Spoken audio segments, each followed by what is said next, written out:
Hello friends, السلام علیکم، بسم اللہ الرحمن الرحیم۔ یہ قدرتی امر ہے کہ جب بھی انسان حضرت عزرائیل علیہ السلام کا نام سنتے ہیں تو بدن میں ایک کپکپی سی طاری ہو جاتی ہے، کیونکہ ملک الموت حضرت عزرائیل علیہ السلام ہی وہ فرشتہ ہے جو انسان کی روح کو قبض فرمائیں گے۔ تمام ذی روح چیزوں کی روح قبض کرنے کی ڈیوٹی حضرت عزرائیل علیہ السلام کی اللہ تعالیٰ نے لگائی۔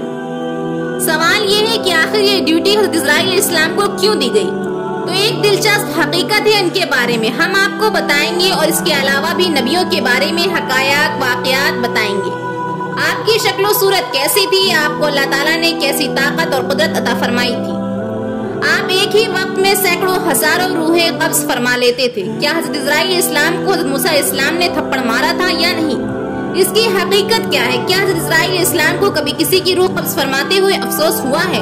ان تمام سوالوں کا جواب ہم آپ کو اس ویڈیو میں بتانے والے ہیں، لہٰذا ویڈیو کو آپ نے اسکپ نہیں کرنا اور ویڈیو کو آخر تک ضرور دیکھیں۔ دوستوں، ویڈیو کا باقاعدہ آغاز کرنے سے پہلے درخواست ہے کہ اگر آپ کو ہماری ویڈیو پہلی بار دیکھ رہے ہیں، آپ نے ہمارا چینل سبسکرائب نہیں کیا ہے تو ابھی ہمارے چینل کو سبسکرائب کریں اور ساتھ ہی بیل آئیکن کے بٹن کو بھی پریس کریں تاکہ آپ کو مستقبل میں ہماری اپلوڈ ہونے والی ویڈیوز کا نوٹیفیکیشن ملتا رہے۔ سب سے پہلے اس بارے میں بات کرتے ہیں کہ آخر روحوں کو قبض کرنے کی ڈیوٹی حضرت عزرائیل علیہ السلام کو ہی کیوں سونپی؟ تو اس حوالے سے یہ روایت مشہور ہے کہ جب اللہ تعالیٰ نے حضرت آدم علیہ السلام کا پتلا بنانے کا ارادہ فرمایا تو حضرت جبریل علیہ السلام کو رب العالمین نے حکم دیا کہ ایک مشق خاک زمین پر سے لاؤ۔ یہ حکم الہی جبریل علیہ السلام آسمان کی بلندی سے فوراً اس زمین پر آئے۔ اب جہاں پر خانہ کعبہ ہے چاہا کہ ایک مشق خاک لیں، اس وقت زمین نے ان کو قسم دی کہ اے جبریل، خدا کے لیے مجھ سے خاک مت لیں، اس سے خلیفہ پیدا ہوگا اور اس کی اولاد بہت آلسی اور گنہگار معجب العذاب ہوگی۔ میں مسکین خاک پا ہوں، عذاب خدا کی طاقت اور تحمل نہیں رکھتی ہوں۔ اس بات کو سن کر جبریل علیہ السلام خاک لینے سے باز آئے اور زمین سے مٹی نہ لی۔ عرض اسی طرح سے حضرت جبریل علیہ السلام لوٹ گئے اور حضرت میکائیل علیہ السلام اور حضرت اسرافیل علیہ السلام سے بھی یہ کام انجام کو نہ پہنچا۔ حضرت عزرائیل علیہ السلام کو بھیجا، ان کو بھی زمین نے منع کیا، انہوں نے نہ مانا اور کہا کہ جس کی قسم دیتی ہے میں اس کے حکم سے آیا ہوں، میں اس کی نافرمانی نہیں کروں گا، تجھ کو لے کر ہی جاؤں گا۔ بس عزرائیل علیہ السلام نے ہاتھ نکال کر ایک مٹھی بھر خاک اس زمین پر سے لے لی اور لے کر عالم بارہ پر چلے گئے اور عرض کی کہ خداوند تو دانا ابینا ہے، میں نے یہ حاصل کیا۔ تو اللہ تعالیٰ نے فرمایا، اے اسرائیل، میں اس خاک سے زمین پر ایک خلیفہ پیدا کروں گا، اس کی جان نکالنے کے لیے تجھی کو مقرر کروں گا۔ تب حضرت عزرائیل علیہ السلام نے معذرت کی کہ یا رب، تیرے بندے مجھے دشمن جانیں گے اور گالیاں دیں گے۔ جناب باری تعالیٰ نے فرمایا، اے اسرائیل، تو غم مت کر، میں خالق مخلوقات ہوں، میں ہر ایک موت کا سبب دے ڈالوں گا، ہر شخص اپنے اپنے مرض میں مبتلا رہے گا، تب دشمن تجھ کو نہ جانے گا، کسی کو درد میں مبتلا کروں گا اور کسی کو پانی میں غرق کروں گا۔ اسی حوالے سے حضرت ابو ہریرہ رضی اللہ عنہ کی روایت ہے کہ جب اللہ تعالیٰ نے حضرت آدم علیہ السلام کو پیدا فرمانے کا ارادہ فرمایا تو حضرت جبریل علیہ السلام کو زمین سے کچھ مٹی لانے کو کہا گیا۔ جب حضرت جبریل علیہ السلام مٹی لینے گئے تو زمین نے جبریل علیہ السلام سے کہا، میں تجھے اس ذات کی قسم دیتی ہوں جس نے تجھے میرے پاس بھیجا ہے، مٹی نہ لے کر جا، اس مٹی سے جو انسان بنے گا وہ فساد برپا کرے گا اور خون بہائے گا اور آگ میں جلایا جائے گا۔ یہ سن کر حضرت جبریل علیہ السلام نے اللہ کی بارگاہ میں پہنچے تو اللہ نے دریافت کیا کہ مٹی کیوں نہیں لائے؟ حضرت جبریل علیہ السلام نے جواب دیا، اللہ جب اس نے آپ کی عفت کا واسطہ دے ڈالا تو میں نے اس کو چھوڑ دیا۔ تو اللہ تعالیٰ نے اسرافیل علیہ السلام کو بھیجا اور ان کے ساتھ بھی یہی معاملہ ہوا، میکائیل علیہ السلام کو بھیجا، ان کے ساتھ بھی یہی معاملہ ہوا، حتیٰ کہ ملک الموت حضرت عزرائیل علیہ السلام کو بھیجا گیا تو زمین نے جواب یہی دیا، حضرت عزرائیل علیہ السلام کو دیا۔ حضرت عزرائیل علیہ السلام نے فرمایا، اے زمین، جس ذات نے مجھے تمہارے پاس بھیجا ہے وہ تجھ سے زیادہ اطاعت و فرمانبرداری کے لائق ہے، تو میں اس کے حکم کے آگے تیری بات کیسے مان سکتا ہوں؟ چنانچہ حضرت عزرائیل علیہ السلام نے زمین کے مختلف جگہوں سے کچھ مٹی لی اور اللہ کی بارگاہ میں حاضر ہو گیا، کیونکہ تم اس مٹی کو لے کر آئے ہو، اب تم ہی ان کی روح کو قبض کیا کرو گے۔ تو حضرت عزرائیل علیہ السلام نے کہا کہ لوگ مجھ سے نفرت کرنے لگیں گے، تو اللہ تعالیٰ نے وعدہ فرمایا کہ کوئی تمہارا نام نہیں لے گا اور نہ کوئی برا بھلا کہے گا۔ تو چلیے اب ہم آپ کو حضرت عزرائیل علیہ السلام کی شکل و صورت کے بارے میں بتاتے ہیں۔ ایک حدیث کے مطابق حضرت ابراہیم علیہ السلام اپنے گھر میں تشریف فرما تھے کہ اچانک گھر میں ایک خوبصورت نوجوان شخص داخل ہوا۔ حضرت ابراہیم علیہ السلام نے پوچھا، اے اللہ کے بندے، تجھے اس گھر میں کس نے داخل ہونے دیا؟ اس نے کہا کہ گھر والے نے۔ ابراہیم علیہ السلام نے فرمایا، بے شک صاحب خانہ کو اس کا اختیار ہے، یہ تو بتاؤ تم کون ہو؟ اس نے کہا کہ ملک الموت ہوں۔ آپ نے فرمایا مجھے تمہاری چند نشانیاں بتائی گئی ہیں مگر تم میں ان میں سے کوئی نشانی بھی نظر نہیں آ رہی ہے۔ تو ملک الموت نے پیٹ پھیر لی اور ابراہیم علیہ السلام نے دیکھا کہ ان کے جسم پر آنکھیں ہی آنکھیں نظر آنے لگی اور جسم کا ہر بال نوکدار تیر کی طرح کھڑا تھا۔ حضرت ابراہیم علیہ السلام نے فوراً تعوذ پڑھا اور کہا کہ آپ اپنی پہلی شکل میں تشریف لائیں جو اس کی ملاقات کو بہتر جانتا ہے۔ دوستو، ایک دوسری روایت میں ہے کہ جب اس نے پیٹ پھیر لی تو وہ شکل نظر آئی جس میں برے لوگوں کی روح قبض کرتا ہے۔ ابن مسعود، ابن عباس کی روایت میں یوں ہے کہ حضرت ابراہیم علیہ السلام نے معلوم کیا کہ اے ملک الموت، آپ مجھے وہ شکل دکھائیں جو کفار میں نظر آتے ہیں۔ تو اس نے کہا کہ یہ آپ کی طاقت سے باہر ہے۔ ملک الموت نے وہ صورت دکھانا شروع کیا اور فرمایا آپ اپنا منہ موڑ لیجئے۔ آپ جب دیکھا تو سیاہ شخص سے سر میں آگ کے شعلے نکل رہے ہیں، اس کے جسم کے بال کے بجائے تیر اور منہ سے آگ نکل رہی ہے۔ یہ حال دیکھ کر آپ پر غش طاری ہو گئی۔ اس کے بعد آپ نے دیکھا کہ ملک الموت اپنی شکل میں موجود ہے۔ اب ذرا یہ بتائیے کہ مومن کی روح کیسے قبض کرتے ہیں؟ تو کہا ذرا منہ پھیر لیجئے۔ حضرت ابراہیم علیہ السلام نے منہ پھیر کر دیکھا تو آپ کے سامنے ایک حسین نوجوان کھڑا تھا جس کے کپڑے سفید اور جسم مہک رہا تھا۔ حضرت ابراہیم علیہ السلام نے منظر دیکھ کر فرمایا اگر مومن کو آپ کا دیدار کی دولت ہی نصیب ہو جائے تو اس کے لیے یہی کافی ہے۔ تو معلوم ہوا کہ حضرت اسرائیل علیہ السلام کی شکل و صورت مومن کی روح قبض کرنے کے لیے اور ہوتی ہے اور مشرک اور کافر کی روح قبض کرنے کے لیے آپ کی شکل و صورت اور ہوتی ہے۔ اللہ تعالیٰ سے دعا ہے کہ اللہ تعالیٰ ہمیں موت کی تیاری کرنے کی توفیق عطا فرمائے تاکہ ہماری روح آسانی سے قبض کی جائے اور ہمیں اسرائیل علیہ السلام کی وہ شکل و صورت دیکھنے کو ملے جو مومن کے لیے ہوتی ہے۔ آمین۔ پیارے دوستو، جہاں تک بات ہے حضرت اسرائیل علیہ السلام کے دل میں رحم آنے کی، اس حوالے سے یہ حکایات مولانا رومی کی حکایات سے ملاحظہ نقل کی گئی۔ اللہ رب العزت نے حضرت اسرائیل علیہ السلام سے پوچھا کہ تجھے کسی کی جان قبض کرتے ہوئے کبھی رحم آیا؟ حضرت اسرائیل علیہ السلام نے عرض کیا میرا ہر ایک کی روح قبض کرتے ہوئے دل دکھتا ہے مگر آپ کے حکم کی سرتابی کی مجال نہیں۔ ہاں، ایک ایسا واقعہ گزرا ہے جس کا دکھ میں ابھی تک بھلا نہ سکا، وہ غم تنہائی میں بھی میرے ساتھ رہتا ہے۔ عرض کیا کہ ایک جہاز سمندر میں سفر کر رہا تھا تو آپ کے حکم سے بھنور میں پھنس گیا۔ تھوڑی دیر بعد وہ جہاز تباہ ہو گیا۔ جہاز میں سوار کئی مسافر لوگ غرق ہو گئے۔ جو مسافر بچے ان میں سے ایک ماں اور اس کا ایک نوزادہ بچہ جو تباہ شدہ جہاز کے ایک تختے پر سمندر کی لہروں پر آپ کے رحم و کرم سے بہے چلے جا رہا تھا۔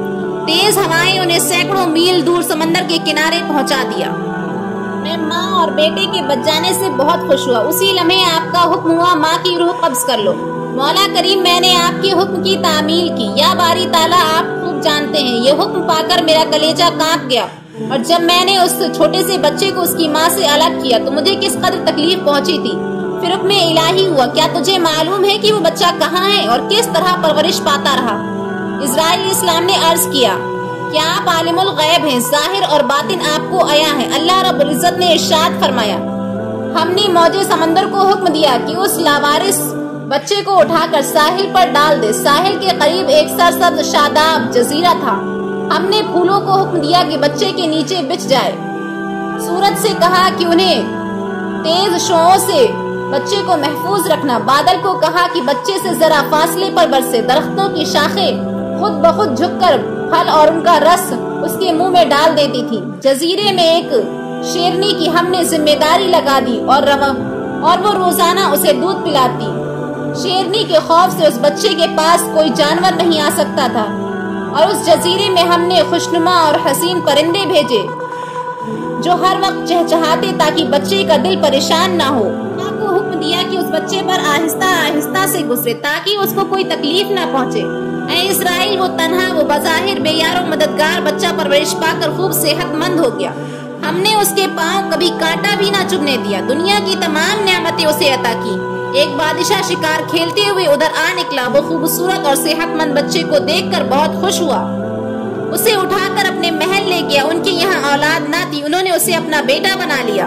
بادشاہ کی موت کے بعد وہ اکیلا تخت و تاج کا مالک بن گیا۔ غرور اور تکبر سے ہمارے بندوں پر ظلم کرنے لگا۔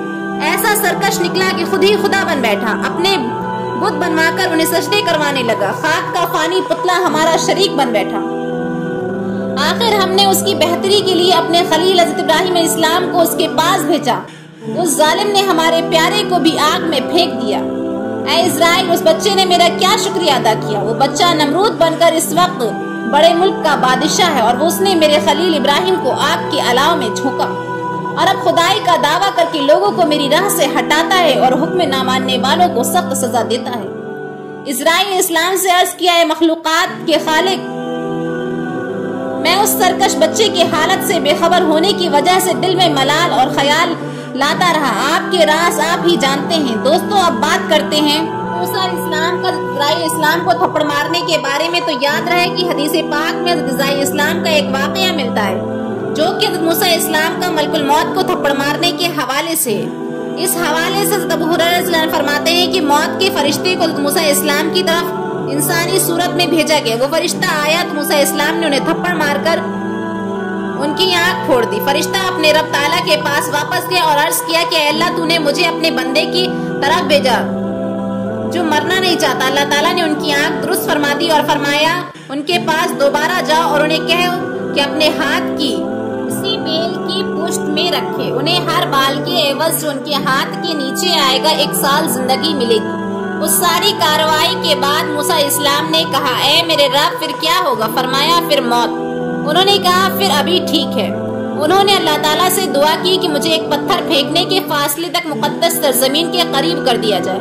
رسول صلی اللہ علیہ وسلم نے فرمایا، اگر میں وہاں ہوتا تو تمہیں راستے کی ایک جانب سرخ رنگ کے ٹیلے کے نیچے ان کی قبر دکھاتا۔ دوستو، اس حکایت کو سننے کے بعد ذہن میں ایک سوال آتا ہے کہ ایسا کیوں ہوا؟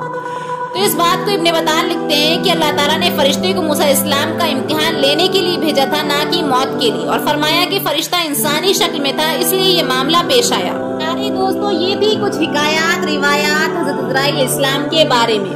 آخر میں آپ کو حضرت اسرائیل علیہ السلام کے بارگاہ مصطفیٰ میں حاضری کا ایمان افروز واقعہ سناتے ہیں۔ روایات میں آتا ہے کہ اللہ عز و جل نے ملک الموت کی طرف وحی بھیجی کہ میرے حبیب، میرے محبوب محمد صلی اللہ علیہ وسلم کی طرف چلے جاؤ اور انتہائی خوبصورت شکل اختیار کر کے حاضری دینا، اور آپ کی روح قبض کرنے میں بہت زیادہ نرمی سے کام لینا۔ بس حضرت ملک الموت زمین پر اترے ایک اعرابی کی طرح آپ صلی اللہ علیہ وسلم کے دروازے میں آ کے کھڑے ہو گئے اور پھر عرض کرنے لگے، السلام علیکم اے نبوت کے گھر والوں، کیا مجھے اندر آنے کی اجازت ہے؟ حضرت عائشہ رضی اللہ عنہ فاطمہ رضی اللہ عنہ سے کہا۔ آدمی کو جواب دو۔ فاطمہ رضی اللہ عنہ نے کہا، اے اللہ کے بندے، اللہ تجھے ہر قدم پر اجر عطا فرمائے۔ رسول صلی اللہ علیہ وسلم کو اپنی جان کا خیال ہے، اس نے دوبارہ صدا دی تو حضرت عائشہ رضی اللہ عنہ نے فاطمہ رضی اللہ عنہ سے کہا، اس آدمی کو جواب دو۔ فاطمہ رضی اللہ عنہ نے کہا، اے اللہ کے بندے، اللہ تجھے ہر قدم پر اجر عطا فرمائے۔ رسول صلی اللہ علیہ وسلم اپنے نفس میں مشغول ہیں۔ تھوڑی دیر گزرنے کے بعد اس نے پھر صدا دی، کیا میں داخل ہو سکتا ہوں؟ مجھے ضرور داخل ہونا ہے۔ تو رسول اللہ صلی اللہ علیہ وسلم نے حضرت اسرائیل اسلام کی آواز سن لی اور فرمایا، اے فاطمہ، دروازے پر کون ہے؟ انہوں نے عرض کیا کہ اللہ کے رسول، ایک آدمی دروازے پر کھڑا ہے اور اندر آنے کی اجازت مانگ رہا ہے۔ نے اسے 2 مرتبہ جواب دیا تو اس نے تیسری مرتبہ صدا دی، جس سے میری جان کانپنے لگی۔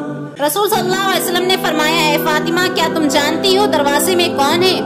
یہ لذتوں کو ختم کرنے والا، جماعتوں کو بکھیرنے والا، یہ عورتوں کو بیوہ کرنے والا، بچوں کو یتیم کرنے والا، یہ گھروں کو بے آباد اور قبروں کو آباد کرنے والا، یہ ملک الموت ہے۔ پھر فرمایا، اے ملک الموت، اللہ آپ پر رحم کرے، داخل ہو جاؤ۔ بس ملک الموت رسول صلی اللہ علیہ وسلم کی بارگاہ میں آئے تو رسول صلی اللہ علیہ وسلم نے فرمایا، اے ملک الموت، تم صرف میری زیارت کرنے کے لیے آئے ہو یا جان قبض کرنے کے لیے؟ اس نے جواب دیا، میں دونوں کام کرنے کے لیے آیا ہوں۔ مجھے اللہ تعالیٰ نے حکم دیا ہے کہ میں آپ کی اجازت کے بغیر آپ کے گھر میں داخل نہ ہوں اور آپ کی روح آپ کی اجازت کے بغیر نہ لوں۔ اگر آپ اجازت دیں تو ٹھیک ہے، ورنہ میں اپنے رب کے پاس لوٹ جاؤں گا۔ پیارے دوستو، یہ شان ہے میرے محبوب، ان کے جسم انور سے روح قبض کرنا تو درکنار، ان کی اجازت کے بغیر ان کے گھر میں بھی داخل نہ ہو سکتے۔ حضرت اسرائیل اسلام نے عرض کیا، یا رسول اللہ، میں بڑے بڑے بادشاہوں کی روح کھینچتا ہوں لیکن کسی سے بھی نہیں پوچھتا، کسی سے اجازت نہیں لیتا، لیکن اللہ رب العزت نے حکم دیا کہ میرے محبوب کے گھر جانے کی بھی اجازت لینی ہے، روح قبض کرنے کی بھی۔ اگر وہ اجازت فرما دے تو اندر جانا، اگر اجازت دیں تو روح قبض کرنا، ورنہ لوٹ کر واپس میری بارگاہ میں آ جانا۔ دوستو، یہ ہے مقام محبوبیت کا، لیکن آج کے گمراہ قسم کے لوگ اس عرفہ والے مقام کو سمجھتے ہی نہیں اور اپنی مثل قرار دیتے ہیں۔ یہ تو وہ مقام ہے کہ جہاں ملک الموت دست بستہ عذر مانگ رہا ہے کہ میرے رب کے حکم فرمایا کہ اگر میرے محبوب روح قبض کرنے کا عذر عطا فرما دے تو ٹھیک ہے، ورنہ گستاخی نہ کرنا اور فوراً لوٹ کر میری بارگاہ میں حاضر ہو جانا۔ صحیح ستہ میں یہ حدیث موجود ہے کہ خالق کائنات نے حضور نبی اکرم صلی اللہ علیہ وسلم کو باقاعدہ اختیار دیا تھا کہ اے محبوب، اگر ہمیشہ کی زندگی چاہو تو ہمیشہ زمین کے اوپر چلتے پھرتے رہو، اور اگر چاہو تو میرے پاس آ جاؤ۔ یہ آپ صلی اللہ علیہ وسلم کی چاہت تھی کہ آپ نے فرمایا کہ اے اللہ عز و جل، میں نے صحابہ کو سب کچھ بتا دیا ہے، اب میں رفیق اعلیٰ کو پسند کرتا ہوں۔ یہ اختیار کسی اور کو نہیں دیا گیا، بعض انبیاء کو دیا گیا، لیکن محدود کی جتنا عرصہ رہنا چاہو رہ لو، بلا آخر تمہیں آنا پڑے گا۔ لیکن رسول صلی اللہ علیہ وسلم کو خالق کائنات نے اذن عام دے دیا، چاہو تو ہمیشہ کے لیے زمین والی زندگی اختیار کر لو، اور اگر چاہو تو میرے پاس آ جاؤ۔ نبی اکرم صلی اللہ علیہ وسلم نے اپنے اختیار دے دیا کہ اللہ عز و جل کی رفاقت کو پسند کیا۔ حضرت ملک الموت نے عرض کیا کہ میں آیا ضرور ہوں، میرا مقصد تو آپ کی زیارت کرنا ہے، اگر اجازت دیں تو روح قبض کر لوں، لیکن یہ روح قبض کرنا آپ کے اذن سے مشروط ہے کہ اذن ہو تو ٹھیک، ورنہ چلا جاؤں گا۔ دوستو، یہ تھی ہماری آج کی ایمان افروز ویڈیو، اسے اپنے دوستوں کو، اپنے پیاروں کو بھی ضرور شیئر کرنا۔ جزاک اللہ۔ پیارے دوستو، ہم یہ امید کرتے ہیں کہ آپ کو ہماری آج کی یہ ویڈیو ضرور پسند آئی ہوگی۔ اگر آپ کو ہماری آج کی ویڈیو پسند آئی ہے تو سب سے پہلے تو اس کو لائک کریں اور اپنی رائے کا اظہار کمنٹ سیکشن میں لازمی کریں۔ آخر میں آپ سے پھر درخواست کرتے ہیں کہ آپ میرے چینل کو سبسکرائب کریں اور ساتھ ہی بیل آئیکن کے بٹن کو بھی کلک کریں تاکہ آپ کے پاس ہمارے آنے والی مزید ویڈیو کا نوٹیفیکیشن بر وقت ملتا رہے۔ اللہ تعالیٰ آپ کو اپنے امان میں رکھے۔ اللہ حافظ۔